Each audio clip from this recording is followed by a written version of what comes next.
आप लोग देख रहे हैं हमारा YouTube channel chalk and talk और मैं हूं आपके साथ बीपी सिंह। आज हम लोग डिप्रिसिएशन टॉपिक से एक क्वेश्चन को देखेंगे। Question number 24 S M Shukla की बुक से कक्षा 11 क्वेश्चन नंबर 24 है। इसको आज हम लोग सॉल्व करेंगे और क्वेश्चन है, नोएडा की एक भवन निर्माण कंपनी के पास 5 क्रेन हैं। 1 अप्रैल 2010 को इनकी लेखा पुस्तकों के अनुसार 40 लाख रुपए हैं। 1 अक्टूबर 2010 को इसने एक क्रेन जिसकी 1 अप्रैल 2010 को कीमत 5 लाख रुपए थी 10% लाभ पर बेच दिया। उसी दिन उसने 2 और क्रेन 4.5 लाख रुपए प्रति क्रेन खरीद ली। क्रेन खाता खोलिए, यह मानकर कि खाते 31 दिसंबर को बंद होते हैं। यह ह्रास क्रमागत पद्धति पर निकाले जाते हैं। ह्रास 10% प्रतिवर्ष लगता है। तो आपको क्या करना है, आपको क्रेन खाता खोलना है। आइए देखते हैं कि कैसे हमको क्रेन अकाउंट बनाना है। क्रेन अकाउंट, आप अकाउंट बनाना अच्छी तरीके से जानते हैं। तो आपको क्रेन अकाउंट बनाना है। तो आप सबसे पहले date particular amount, date particular amount आपका बनेगा क्रेन अकाउंट। ये डेबिट साइड है, क्रेडिट साइड है। 1 अप्रैल को आपके पास इतना बैलेंस है। 1 अप्रैल को आपके पास कुछ क्रेने हैं, कुल 5 क्रेने हैं और जिसकी कीमत है 10 लाख रुपए। तो आप लिखेंगे टू बैलेंस ब्रॉट डाउन। जब आपके पास पहले से हो तो ब्रॉट डाउन। हमारे पास कुल टोटल जो 5 क्रेन है उनकी वैल्यू है 40 लाख रुपए। ये 40 लाख रुपए रख दिया। इसके बाद क्वेश्चन में दिया हुआ है कि 1 अक्टूबर 2010 को उसने एक क्रेन जिसकी 1 अप्रैल 2010 को कीमत 5 लाख थी, उसको क्या कर दिया, बेच दिया 10% लाभ पर। तो अब देखिए 1 अक्टूबर को बेच रहा है 2010 में और खाते आपके बंद किए जाते हैं 31 दिसंबर को। तो अप्रैल से 2010 में जाएंगे हम, दिसंबर 2010 में इसको डिप्रिसिएशन निकालेंगे। लेकिन बीच में ही 1 अक्टूबर को उसने बेच दिया। तो अब एक क्रेन जिसकी वैल्यू बता रहा है कितनी है, 5 लाख रुपए थी कब, 1 अप्रैल को। इसको उसने 10% बेनिफिट में बेच दिया। तो सबसे पहले ये जो 1 अक्टूबर को वैल्यू हमारी 5 लाख रुपए थी, 1 अप्रैल को थी, उसकी 1 अक्टूबर को कितनी वैल्यू है ये निकालनी पड़ेगी। तो हमको निकालना पड़ेगा कि टोटल 5 लाख रुपीज हमारा एक क्रेन की वैल्यू है। इस पर हमको 10% डिप्रिसिएशन निकलेगा अप्रैल से लेकर अक्टूबर तक। अप्रैल, मई, जून, जुलाई, अगस्त, सितंबर, अक्टूबर, कुल मिलाकर के 7 महीने का। अप्रैल से लेकर अक्टूबर नहीं लेना है, 6 महीने का ही निकलेगा क्योंकि नवंबर, अक्टूबर, इसका मतलब 30 सितंबर तक। तो कुल मिलाकर के आपको 6 महीने का आपको डिप्रिसिएशन निकालना है। कुल मिलाकर के हो जाएगा 25,000। कितना हो जाएगा, 25,000 रुपए। तो यहाँ लिखेंगे बाई डिप्रिसिएशन अकाउंट 25,000 रुपए। अब जो वैल्यू 5 लाख की जो क्रेन थी वो अब हमारे पास बची कितनी की, अगर 25,000 माइनस करेंगे वो तो 4 लाख कितना हो जाएगा, 75,000 की वो क्रेन है जिसको हम लोगों ने 10% लाभ पर बेच दिया। 10% लाभ का मतलब अब टोटल लाभ कितना हुआ ये देखना पड़ेगा। तो 4,75,000 की मशीनरी है, उसको हमने 10% लाभ पर बेचा अगर, तो कितने में बेच दिया और 10% इसका निकाल दीजिए। इसकी वैल्यू अब 10% निकालेंगे, 10% लाभ पर बेचा तो कुल मिलाकर के 47,500। अब 47,500 रुपए हमारा क्या आ गया, बेनिफिट आ गया। तो वास्तव में ये मशीन हमारी एक क्रेन था, कितने में बिका, 4,75,000 प्लस 47,500। तो कितना हो जाएगा, टोटल हमने बेच दिया, कितने तारीख को बेच दिया, 1 अक्टूबर को ही हमने बेच दिया। 1 अक्टूबर को बाई कैश अकाउंट ये हमारा सेल हो गया। तो कितना हो गया, इसी में 47,500 आप ऐड कर दीजिए।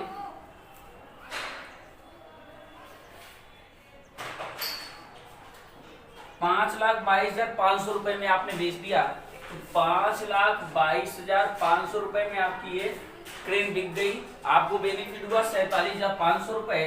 तो आप 1 अक्टूबर को 1 अक्टूबर को लिखेंगे। अगर प्रॉफिट होता है तो डेबिट साइड में, लॉस होता है क्रेडिट साइड लिखा जाता है। यहाँ प्रॉफिट हुआ है 47,500 का, तो आप यहाँ लिखेंगे to profit and loss account 47,500 रुपए।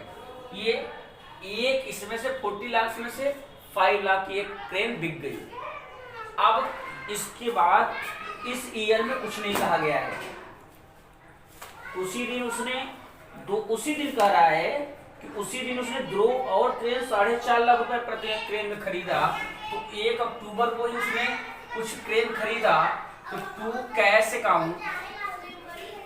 तो अब देखिए टोटल उसने 2 क्रेन 4.5 लाख रुपए प्रति क्रेन के रेट से हो, तो कितना हो जाएगा 9 लाख।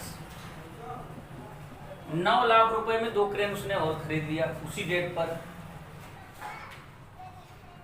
ठीक है, अब आपको क्या करना है, अब इसका आप खाते बंद करेंगे 31 दिसंबर को, तो 31 दिसंबर बाय डिप्रिसिएशन अकाउंट निकालेंगे आप। अब डिप्रिसिएशन अकाउंट आप निकालेंगे तो आप ये देखिए पहली मशीनरी एक बिक चुकी है, अब बची है कितना, टोटल 35 लैक्स की। 35 लैक्स का अगर 10% आप निकालेंगे अब अप्रैल से लेकर दिसंबर तक, तो 9 महीने होगा, तो 35 लाख रुपए, 35 लाख रुपीज का 10%, वो भी 9 मंथ का, कितना हो जाएगा,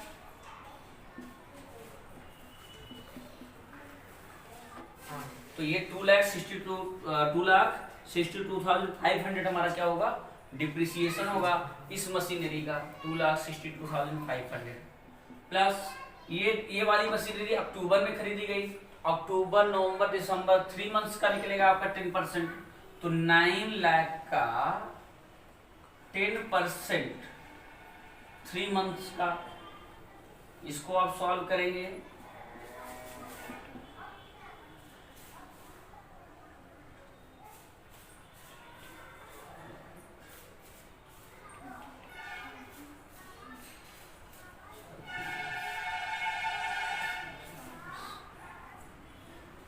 टोटल 22,500 रुपए हमारा इधर का डिप्रिसिएशन हो गया।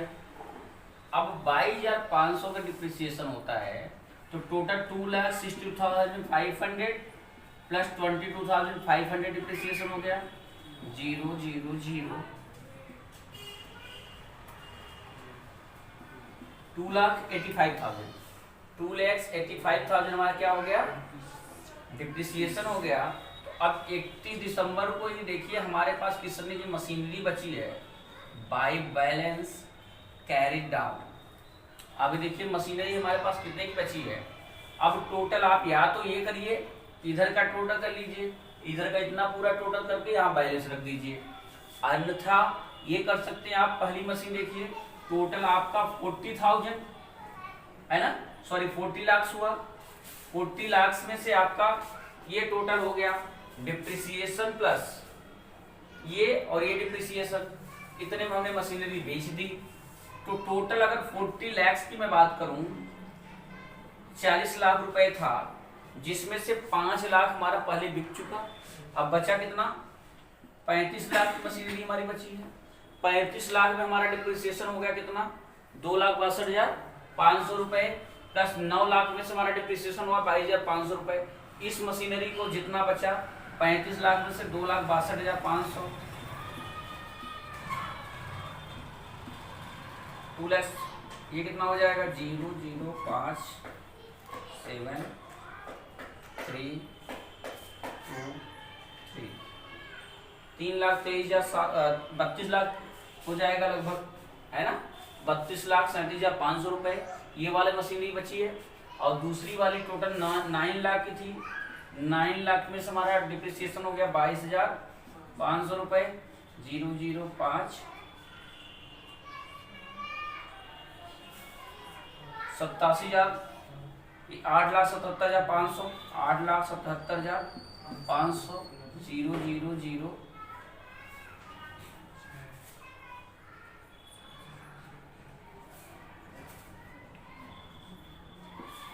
41,15,000। 41,15,000 का ये हमारे पास मशीनरी टोटल बची। 41,15,000 रुपए क्रेन हमारे पास बचा हुआ है। इसको आप अलग से भी लिख सकते हैं 32,03,7,500 32,37,500 प्लस 9 लाख में से हमारा 22,500 डिप्रिसिएशन हुआ तो टोटल बचा कितना 8,77,500 रुपए। तो टोटल हमारा हो गया 41,15,000 ये हो गया। इसमें क्वेश्चन में मात्र आपको ईयर नहीं दिया है, मशीनरी अकाउंट बनाना है। इसका मतलब 1 ईयर का मशीनरी अकाउंट बनाना है। तो टोटल ये हो गया 49 लाख हो जाएगा और प्लस 49,47,500।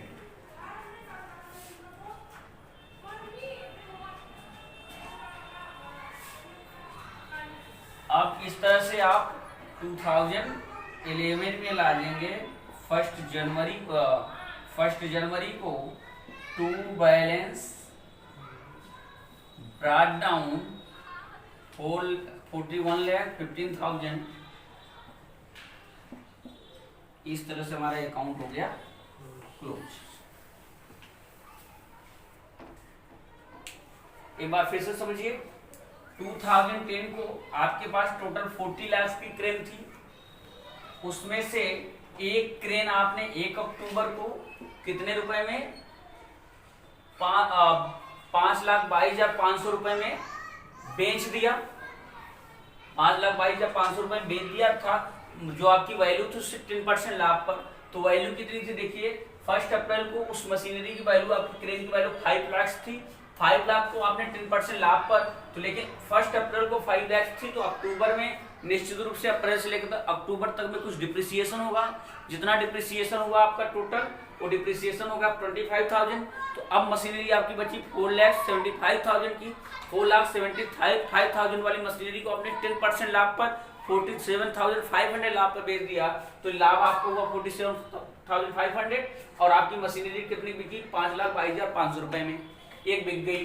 अब इसके बाद उसी रेट पर आपने 1 अक्टूबर को एक मशीनरी 9 लाख की खरीदी, 9 लाख रुपए खरीदी। अब 31 दिसंबर को आपने डिप्रिसिएशन निकाला तो 5 लाख की मशीनरी अगर एक बिक गई तो अभी आपके पास जो क्रेन है वो टोटल 35 लाख रुपए की है।